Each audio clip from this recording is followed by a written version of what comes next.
Honest question. If you walked around your hometown tonight, right now, would you feel safe by yourself?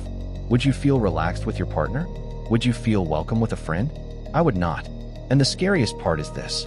Most people do not even realize what that does to them until years have gone by. Your world gets smaller, your shoulders sit higher, your breathing gets shallower, your nervous system stays on high alert, and you start aging faster than you should. Before we begin, tell us where you're tuning in from and don't forget to subscribe, because tomorrow we've saved something extra special for you. This is Retirement Reality Stories, and today's case file is not about a scammer calling your phone. It is about something quieter, something that steals your freedom one reasonable decision at a time. It is about the moment your retirement life starts shrinking and you blame yourself for it. I turned 60 a couple months ago, and like a lot of people, I started hearing the same message everywhere, even when nobody said it directly. Slow down. Stay home more. Be careful. Do not go out late.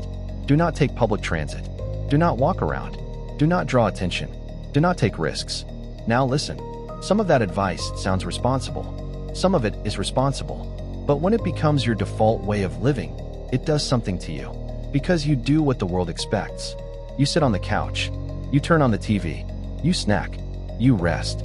You tell yourself you earned it. And you did earn rest. But after a while, you start noticing something. Your life is not getting calmer. It is getting smaller. And when your life gets smaller, you do not just lose fun. You lose options. You lose confidence. You lose that feeling of being alive. Your body starts acting like the world is dangerous, even when you are just going to dinner. Your head stays on a swivel. You walk faster than you need to. You stop making eye contact. You stop lingering. You stop browsing. You stop being curious. You start planning your outings like military operations. Drive there. Park. Go in. Get out. Get home. No wandering. No strolling. No, let's see what's around the corner. No simple joy. And that is when the quiet lie shows up. You start thinking the problem is you. Maybe I'm just getting old. Maybe I can't keep up. Maybe I'm nostalgic. Maybe the world passed me by. That is the lie. Because the real problem is not your age. It is what you are being trained to accept. Let me give you a picture of how this happens. It starts with tiny decisions that feel smart in the moment. You stop going to that one restaurant because parking is annoying. You stop meeting friends at night because it is a hassle. You stop walking after dinner because you do not feel like looking over your shoulder. You stop going downtown because you do not want to deal with crowds. You stop taking public transit because you saw something online one time. You stop doing anything spontaneous because everything costs too much and feels like work. So you stay home. And at first, staying home feels peaceful. But then staying home becomes your personality. And then staying home becomes your identity. And then one day, you realize you do not feel like you live in your city. You feel like you hide in it. Here is what nobody tells you. When you live like that, your body adapts. Your nervous system learns a new normal. Even when nothing is happening, your body behaves like something might happen. That means more tension, more stress hormones, less deep sleep, less appetite control, more inflammation, less patience, less joy, more irritability, more fatigue. So you do the next logical thing. You blame age. You say, this is just what getting older feels like. No, sometimes this is what living in low-level stress feels like. And retirement was never meant to be a slow walk into isolation. Retirement was supposed to be the season where you finally get to choose your days. But if your environment trains you to be cautious all the time, you do not choose your days. Your fears choose them for you. And fear is a terrible retirement planner. It does not care about your joy. It only cares about control. I started noticing how common this is in the West. People stop going out because it is stressful. They stop walking because it does not feel safe. They stop exploring because it costs too much.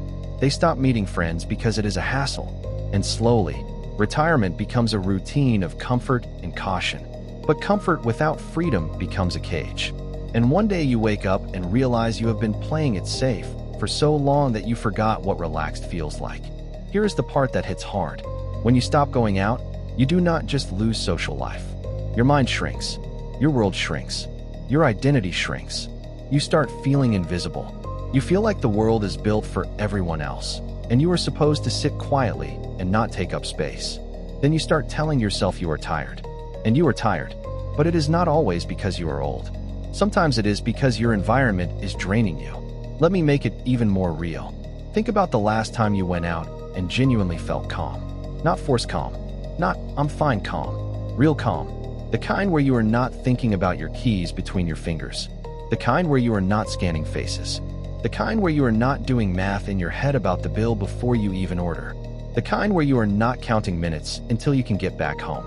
If you cannot remember the last time that happened, that is not a personality issue. That is a lifestyle warning sign. And I did not fully understand that until I landed in Bangkok. Let me be clear. This is not a vacation story. This is a retirement story. This is about how a place makes your nervous system feel day to day, and what happens when you realize you do not have to live in fear to live responsibly. In Bangkok, something happened that surprised me. My body relaxed. Not because I was ignoring reality, because the reality around me was different. I walked out at night and I saw families, couples, older people, young people, people eating, shopping, laughing, moving through the city like they belonged there. And nobody looked tense. Nobody looked hunted. Nobody looked like they were just trying to get it over with and go home. The city felt alive, but not threatening. Busy, but not hostile. And that was the first moment I realized something uncomfortable. Back home, I had been living like the world was something to survive. Here, I was living like the world was something to participate in. That is a huge difference.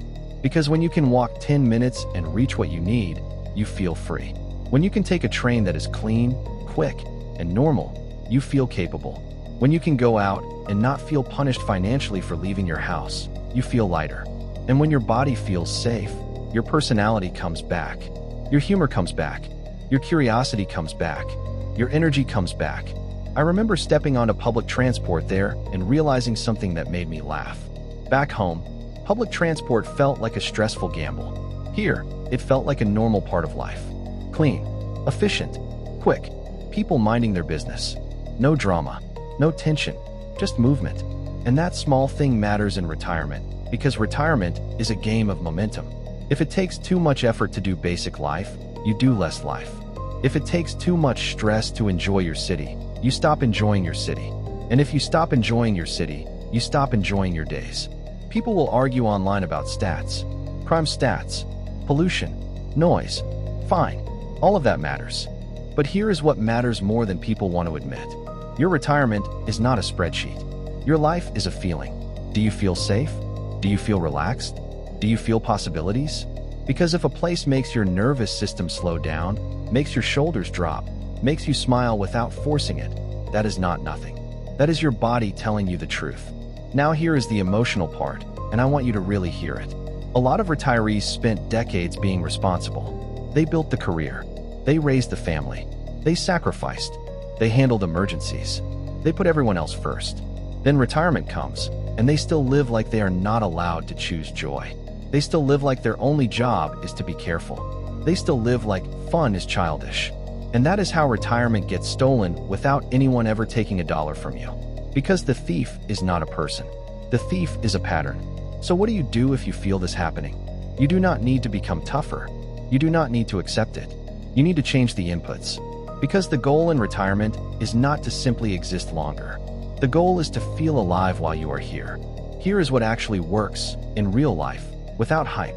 First, stop confusing comfort with peace. Comfort is sitting still because it is familiar. Peace is feeling safe enough to move. If you are staying home because going out feels exhausting, stressful, expensive, or risky, that is not peace. That is avoidance. Second, treat walkability like medicine. When a place lets you walk 10 minutes and reach what you need, you get freedom without friction. You get movement without planning. You get stimulation without drama. And your brain loves that. Even if you cannot move to another country, you can still chase walkability. You can choose neighborhoods, routines, and places that let you move without stress. You can ask yourself one simple question. Can I live a good day without starting my car? If the answer is no, that might be fine. But understand what comes with that. More isolation, more planning, more staying home. Third, choose environments that do not punish you for leaving the house. In some places, you leave the house and your wallet starts bleeding immediately. Gas, parking, restaurant markups, fees, everything is a hit. And you know what happens when going out feels like a financial loss. You stop going out, then you stop seeing people, then you stop laughing, then you stop feeling connected, then you stop feeling young. Not because you are not young at heart, because your life got too expensive to enjoy. Fourth, stop letting the internet decide how you feel about places you have never experienced. People love to have opinions about cities they have never stepped in. People will tell you a place is dangerous because they saw a clip. People will tell you a place is chaotic because they saw a headline. Meanwhile, your actual lived experience might be calmer than what you live with now. So test reality, not fear. Fifth, start making decisions based on your nervous system, not just your pride, not just your history, not just what people expect. Ask yourself, does my body feel better here? Because if your body feels better, your mind will follow. And when your mind follows, your life expands. Now let's make this practical, because I want you to leave with something you can do this week. Pick one evening this week and do a small test. Go out without a big plan, not a huge event, just a small move. A walk at sunset, a casual coffee, a simple dinner, a bookstore, a park. Then pay attention to what your body does. Do you tense up? Do you rush? Do you scan? Do you feel like you cannot relax? If yes, do not shame yourself. Just notice it, because awareness is where the fix starts. Then do a second test. Go to the most walkable part of your area, even if it is 20 minutes away. A place where you can park once and just exist for a bit. Walk. People watch. Sit. Breathe. Notice what changes in you. Notice how much of your stress is not inside you, but around you. And if you want to be bold, do what I did. Take one trip that is not about vacation. Take one trip that is about lifestyle. A place that forces you to walk, that makes you feel safe, that gives you options without you needing to plan every detail. Because one of the biggest gifts you can give yourself in retirement is proof. Proof that you are not done. Proof that your life is not shrinking because of age. Proof that you can feel alive again.